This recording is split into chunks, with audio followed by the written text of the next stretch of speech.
আমেরিকাকে বুড়ো আঙুল দেখিয়ে প্রতিদিনই নাকি মধ্যপ্রাচ্য থেকে তেল বের করে আনছে ইরান। বিভিন্ন দেশে রফতানি করছে ব্যারেল ব্যারেল তেল। জি দর্শক, ঠিকই শুনেছেন, আমেরিকার নৌ অবরোধকে ফাঁকি দিয়ে মধ্যপ্রাচ্য থেকে বের হতে পেরেছে বিপুল পরিমাণ ইরানি তেল। জ্বালানি ও শিপিং খাতভিত্তিক বিশ্লেষণ প্রতিষ্ঠান ভর্টেক্সা জানিয়েছে, অবরোধের মধ্যেও নিষেধাজ্ঞার আওতাভুক্ত ও ইরান সম্পৃক্ত ট্যাঙ্কারগুলোর উল্লেখযোগ্য যাতায়াত তারা শনাক্ত করেছে। সংস্থাটির তথ্য অনুযায়ী গত 13 এপ্রিল থেকে 20 এপ্রিল পর্যন্ত উপসাগরীয় অঞ্চলে মোট 34টি ট্যাঙ্কারের চলাচল রেকর্ড করা হয়েছে। এর মধ্যে অন্তত 6টি বাইরে বের হওয়া জাহাজে নিশ্চিতভাবে ইরানি অপরিশোধিত তেল বোঝাই ছিল, যার পরিমাণ প্রায় 1,07,00,000 ব্যারেল। এসব তেল রফতানি করে ইরান কত টাকা আয় করেছে জানলে চোখ কপালে ওঠার জোগাড় হবে। তথ্য বলছে, মার্কিন নৌ অবরোধ এবং কঠোর নিষেধাজ্ঞা অমান্য করে ইরান গত কয়েকদিনে প্রায় $900 মিলিয়ন সমমূল্যের তেল রফতানি করতে সক্ষম হয়েছে। এই যে মার্কিন নৌবাহিনীর কড়া নজরদারি এড়িয়ে এত বিপুল পরিমাণ তেল নিয়ে জাহাজগুলোর বেরিয়ে যাওয়া ওয়াশিংটনের অবরোধের কার্যকারিতা নিয়ে প্রশ্ন তুলেছে।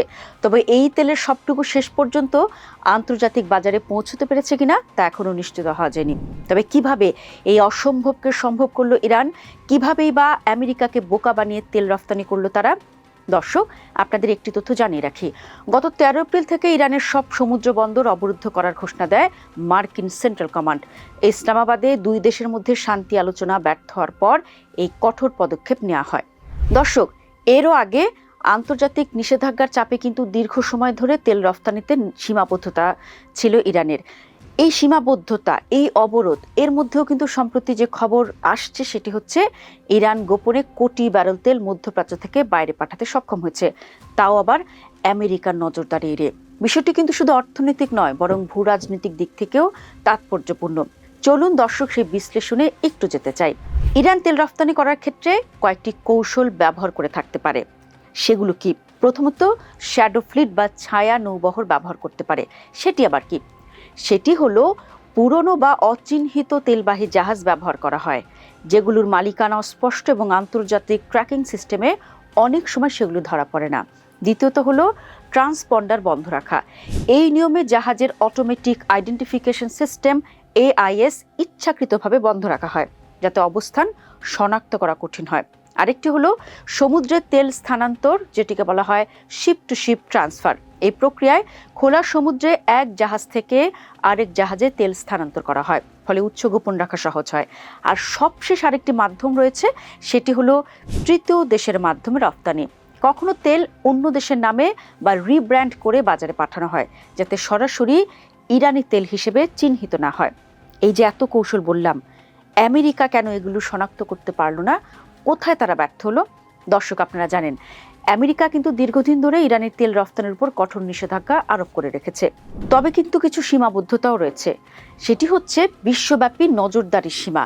আন্তর্জাতিক জলসীমায় সব জাহাজের গতিবিধি সার্বক্ষণিক ট্র্যাক করা কঠিন। তার উপর সবচেয়ে বড় বিষয় সেটি হলো রাজনৈতিক সমীকরণ। কিছু দেশ সস্তায় তেল পেতে ইরানের সঙ্গে কিন্তু গোপনে বাণিজ্য আগ্রহী, এবং এভাবেই কিন্তু অনেক তেল কেনা বেচা হয়। আরেকটি বিষয় হলো আইন প্রয়োগের দুর্বলতা। নিয়ম অনুযায়ী আন্তর্জাতিক জলসীমায় সরাসরি হস্তক্ষেপ করা সবসময় সম্ভব নয়, আর এসব জায়গাতেই ইরানের কাছে মার খেয়ে গেছে ট্রাম্পের আমেরিকা। কিন্তু এই যে এত এত তেল যাচ্ছে, সেটির ক্রেতা আসলে কে?